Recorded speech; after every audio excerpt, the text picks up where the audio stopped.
আসসালামু আলাইকুম, কেমন আছেন সবাই? আশা করি ভালো আছেন। আমিও ভালো আছি আলহামদুলিল্লাহ। আমার মতো কে কে ভর্তা খেতে পছন্দ করেন বলেন তো? আমি তো খুব ভর্তা প্রিয় মানুষ। শাক ভর্তা হলে ভাত খেতে আমার আর কিছু লাগে না। কেউ যদি আমাকে দাওয়াত দিয়ে পোলাও মাংস না খাইয়ে ভর্তা ভাত খাওয়ায় তাহলে আমি বেশি খুশি হই। প্রতি সপ্তাহে 3 থেকে 4 দিন ভর্তা না হলে ভাত খাওয়ার রুচি কাজ করে না। আসলে ভাত খাওয়ার জন্য ভর্তা দিয়ে ভাত খাওয়ার জন্য কোনো টাইম টেবিল লাগে না। ভর্তা এমন একটা জিনিস, আমার যখন ইচ্ছে হয় আমি তখনই আগে ভর্তা করি, তারপরে ভাত খাই। আমি ভাত খাওয়ার আগে চিন্তা করি আমি কী দিয়ে ভাত খাবো। তো আমার মতো কে কে আছেন এতটা ভর্তা প্রিয় মানুষ বলেন তো?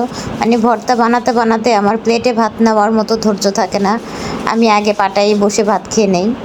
হ্যাঁ, আর পাটায় ভাত খাওয়াটা আমার পার্সোনালি খুব পছন্দ। আমরা নারায়ণগঞ্জের মানুষ, যারা ভর্তা খেতে খুব পছন্দ করি, তারা পাটায় ভাত খেতেও পছন্দ করি। মানে আমার জেনারেশনে যারা আছেন তারা এই ফিলিংসটা বুঝবেন। হয়তো বা এখনকার বাচ্চা কাচ্চারা এই মজাটা আসলে বোঝে না। আমরা যখন ছোটো ছিলাম, মা ভর্তা বানিয়ে পাটায় ভাত মেখে দিত। অবশ্য আমার সেদিক থেকে কপাল ভালো, আমি শ্বশুরবাড়িতেও এইটা পেয়েছি। আমার শাশুড়ি ভর্তা করলে আমাকে পাটায় ভাত মেখে তারপর ডাক দিয়ে ভাত খাইয়ে দিত। এটা যেমন নিজের মার কাছ থেকে পেয়েছি, তেমন শাশুড়ি মার কাছ থেকেও পেয়েছি। শাশুড়ি আমাকে অনেক নতুন নতুন ভর্তা বানানো শিখাইছেও, যেটা আমি বিয়ের আগে জানতাম না। সব মেয়ের কপালে মার ভালোবাসাটা জুটলেও শাশুড়ির ভালোবাসাটা সব মেয়ের কপালে জোটে না। সেদিক থেকে আমি নিজেই খুব ভাগ্যবতী মনে করি আলহামদুলিল্লাহ।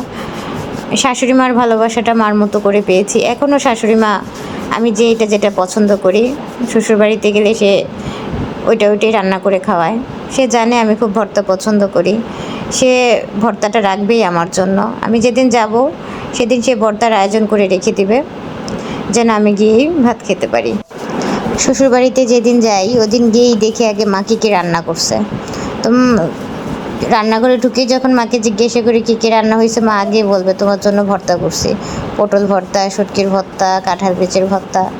তো উনি 3-4 রকম ভর্তা রেডি করে রাখে, কারণ জানে ভর্তা দেখলেই আমার ভাত নিয়ে বসে যাব আমি। এজন্য যাই রান্না করুক না কেন আমার জন্য 2-3টা ভর্তা মা সবসময় করে রাখে। আজকে আমি এখানে 2 রকম ভর্তা করলাম। ধনেপাতা দিয়ে চাপা শুটকির ভর্তা করেছি প্রথমে, যেটা আপনারা দেখলেন প্রথম ভর্তাটা। আর দ্বিতীয় ভর্তাটা করেছি আমাদের অঞ্চলে সেচি শাক বলে, আপনারা কোথায় সব অন্যান্য অঞ্চলে কে কী বলেন জানি না, আমরা সেচি শাক বলি। সেচি শাক দিয়ে আমি কালো জিরার ভর্তা করেছি। সেচি শাক ছাড়া কালো জিরার ভর্তাটা আমি লাউ পাতা দিয়েও করি। এখন যেহেতু লাউ পাতা ছিল না, সেচি শাক ছিল আমার ঘরে, সেচি শাক দিয়েই করেছি। দোনোটা ভর্তাই আমার খুব পছন্দের। ভর্তা বানাতে দেরি, পাটায় গরম ভাত পড়তে দেরি নেই।